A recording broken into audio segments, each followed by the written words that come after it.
दर्शक बंधु गतकाली आईपीएल एक रोमांचकर मैच केकेआर और आरसीबी मध्य खेला जाइथिला।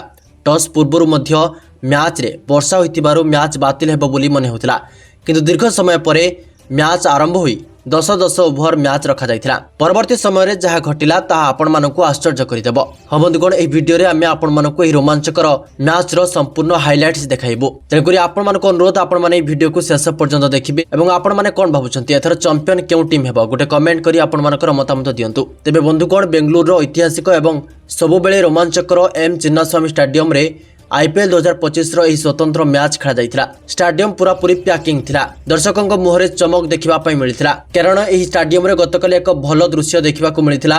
विराट कोहली को सेमाने ट्रिब्यूट दबा पई सबु दर्शक फाइट जर्सी रे विराट कोहली एवं केकेआर तारका को लाइव देखिबा पई समस्त व्यग्र थिले। किंतु दुखर कथा एही हाई वोल्टेज मैच पूर्वरु वर्षा समग्र परिवेश को खराब कर देथिला। प्रबल वर्षा माटी को संपूर्ण भिजै देथिला। उभय पिच और आउटफील्ड रे बन्या परिस्थिति सृष्टि होइतिला। किंतु किछि घंटार कठिन परिश्रम परे ग्राउंड स्टाफ माने पड़िया को खेलिबा पई उपयोगी करथिले। शेषरे अंपायर माने निष्पत्ति नैथिले जे मैच एबे 10-10 ओभर विशिष्ट हेबो। तेबे किपरि पुणी थरे एही मैच अनुष्ठित होइतिला, एही उत्साह पुणी थरे दर्शकों मन को फेरिबा सह मैच किपरि आयोजन होइतिला आसंतु ता उपरे संपूर्ण नजर पकाइबा। दर्शक बंधु, कोलकाता नाइट राइडर्स अधिनायक टॉस जीति प्रथमे बोलिंग करबा पई निष्पत्ति नैथिले। बेंगलुरु पई ओपनिंग करथिले विराट कोहली एवं फिल सल्ट। तेबे प्रथमे बैटिंग करी आरसीबी संपूर्ण 10 ओभर खेली 5 विकेट हराई 130 रन संग्रह करथिला, जेउथिरे विराट कोहली पुणी थरे एक दमदार अर्धशतकीय इनिंग्स खेलिथिले।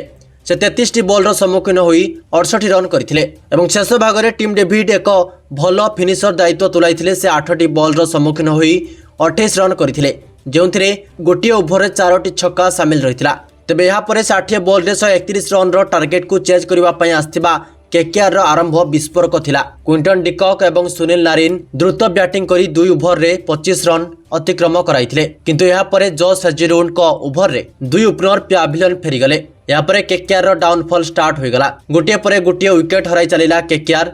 आरसीबी रो समस्त बोलर यहाँ पर कमबैक कले, किंतु गोटे पटे अजिंक्य रहाणे छिड़ा होई छक्का चौकार वर्षा करुथिले एवं यहाँ पर जेतेबेले आंद्रे रसेल आसिले से बेंगलोर बोलर मानकु प्रत्येक ओभर रे 10 रु 15 रन मारिबा आरंभ कले एवं एपरि हला जे शेष ओभर रे मात्र 15 रन दरकार थिला एवं शेष ओभर नै आस्तिले यश दयाल। निर्णायक ओभर थिला, किंतु केकेआर बैट्समैन माने पूरा स्विंग रे थिले एवं दर्शकों आशा चरम सीमा रे पहुंचीथिला।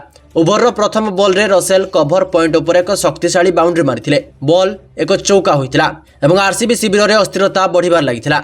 द्वितीय बॉल रे रसेल चमत्कार ड्राइव खेली रन संग्रह करी पुणी राहाणे को स्ट्राइक देथिले। तेबे परवर्ती मुहूर्त रे यश दयाल पूरा आत्मविश्वास सह एक यर्कर करथिले, जेउथिरे राहाणे 1 रन मध्य संग्रह करि पार नथिले एवं शेष रे 3 बॉल रु 10 रन आवश्यकता थिला। परवर्ती बॉल रे राहाणे धैर्य भंग करी विकेट मझिरे जोरदार आक्रमण करथिले एवं बॉल जाई सीधा स्टेडियम बाहर पड़िथिला। एबे 2 बॉल रे मात्र 4 रन आवश्यकता थिला एवं यश दयाल पुणी थरे देखाई देले जे चापरे मध्य से भयभीत हेबाकू जानते नाही। परवर्ती बॉल रे से पुणी थरे सठिक यर्कर बोलिंग करथिले, मात्र गोटे रन मिलिथिला। एबे शेष बॉल रे 3 रन आवश्यकता थिला।